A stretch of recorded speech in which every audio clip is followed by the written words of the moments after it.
Greetings, my friends, and this is Melusi coming from my reflection spot. I love coming to sit here and just reflect, and I decided to share with you something that I feel is a game changer. Game changer in any relationship that you're in, whether it's corporate, whether it's social, whether it's family, whatever relationship you find yourself in. There's this word that we often throw out there, two words in fact, that I'm not sure people use correctly. Forgive and forget. All right, forgive, okay, give it in advance. Forget meaning you must get it in advance.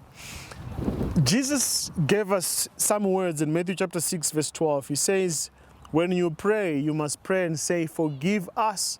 When you're praying to God, you're telling Him to forgive you your debts as you forgive our debtors. Strangely, He never used the word as we forget the debts. Yeah, my friends, I read anatomically. He never said forget in that verse. He says we must forgive. And so forgiveness in this world, I find it as something that is very rare. If people do it, sometimes they do it for selfish reasons, to feel good and to get credit. And it's not something that is cheap. And it's not something that we do when we wink at that error, that sin, that betrayal, and say, no, it's fine, it's okay. That's not what I'm talking about. It's not just about forgetting, because you don't forget what is done and what has hurt you and has written a strong neurological pathway in your brain. We don't forget painful moments, my friends. You see, when you expect someone to forget what they have forgiven, you know what you're actually doing? I think you are saying to them, for you to pass or to participate in this course, you must pass the final exam. So how do you pass the final exam unless you've been in the course? So you can't put the horse before, or the cart before the horse. Allow forgiveness to happen, and it is through forgiveness that the memory fades away and the sting is taken away from the head. So the person who struggles to forget may never get out of that struggle because they are focusing on the wrong area. The real focus must be on forgiving. Forgiving. So, what is forgiveness, my friends? Forgiveness for me is something that is very hard to do. Why is it the hardest thing to do? Because principles of justice say he wronged you, he must pay. He caused the pain, he too must pay for the pain. You see, when you get betrayed and your friendship is fractured and the pain of that betrayal is stinging you every day, one of the things that is very common in that situation is that you want to hold on to a grudge and you want to say they must pay for causing this pain to me, and you want to watch them suffer and go through misery. Then you'll be like, yes, they deserve it.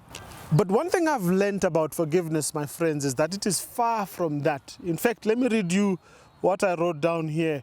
Forgiveness denies you that right you are demanding for yourself. Forgiveness says no to revenge. It refuses even the little scheme we often use to get the other guy back. We talk about reconciliation. Let me make things right and get back to. No. Forgiveness has got nothing to do with reconciliation. Reconciliation is completely another process altogether. It's not under forgiveness. So forgiveness says, I choose to hurt and to suffer, and I am doing it to carry my own hurt, to carry my own suffering and the pain that the other person has caused on me. Essentially, forgiveness carries that undeserved suffering that the other person has caused you to go through. So the suffering that you would have avoided because you don't want to carry this because someone caused it on you. But forgiveness says, I'm going to carry that pain, I'm going to carry the hurt, and I'm going to let the guilty person walk away knowing that they have nothing they owe you. And I guess that's why forgiveness is very painful to do and is the hardest and the most rare thing, because it is very difficult to live with the fact that you let the guilty person go scot-free. You did not revenge on them. So when you forgive, my friends, you are actually choosing to pay a high price.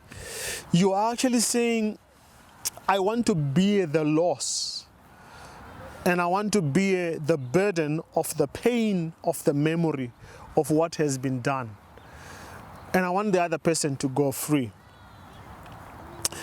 It says to forgive, you are accepting the consequences of the person who has sinned against you and the person who has hurt you, and you're saying, let them go free. So in forgiveness, you bear your own anger as well as the wrath of the sin that is supposed to be given to the other person.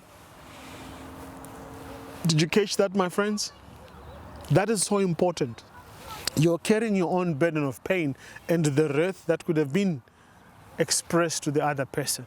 So when you say, Father, forgive me of my sins as I forgive, you're asking Jesus to carry the full consequences, the death that is involved, the pain of your sin, so that you can be let go and you can enjoy the benefits of Christ's salvation. Let me read this from James Boswell as I close. This is a powerful gem. He says, all forgiveness, whether human or divine, is the very nature of the case vicarious and substitutional.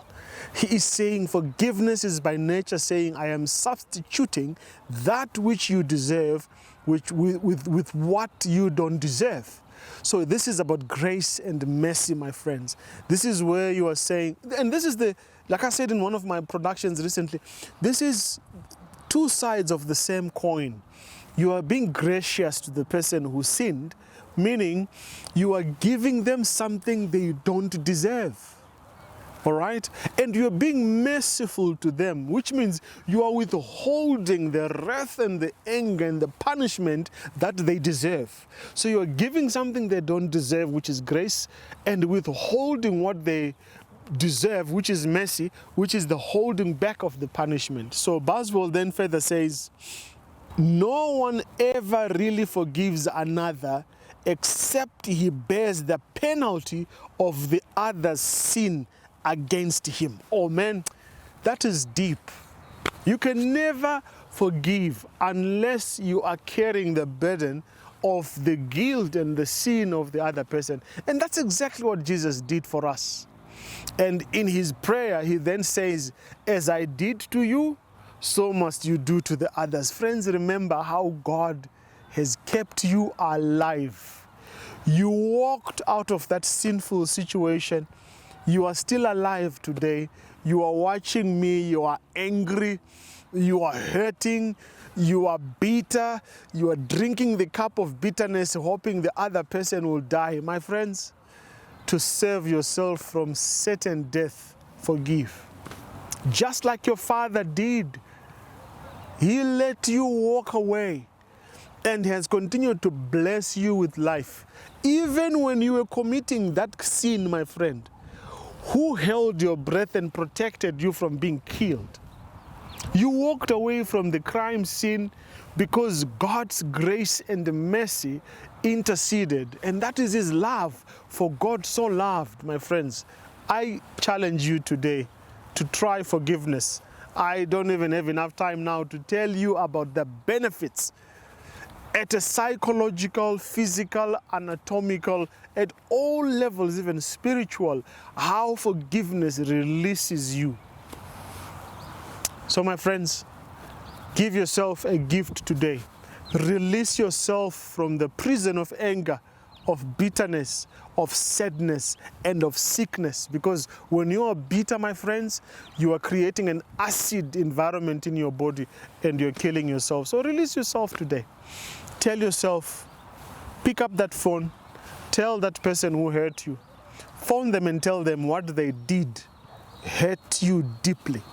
And tell them that regardless of what they did, you want to forgive them and not hold them accountable, all right, for how you will live your life going forward. So phone them, tell them you were hurt, but you want to tell them that you're forgiven them, whatever that means to you, my friends. So may God bless you as you do the most rare thing, the most godly thing, as you do the most difficult thing, as you do the most rewarding thing. Forgive, that your sins may also be forgiven. God bless you.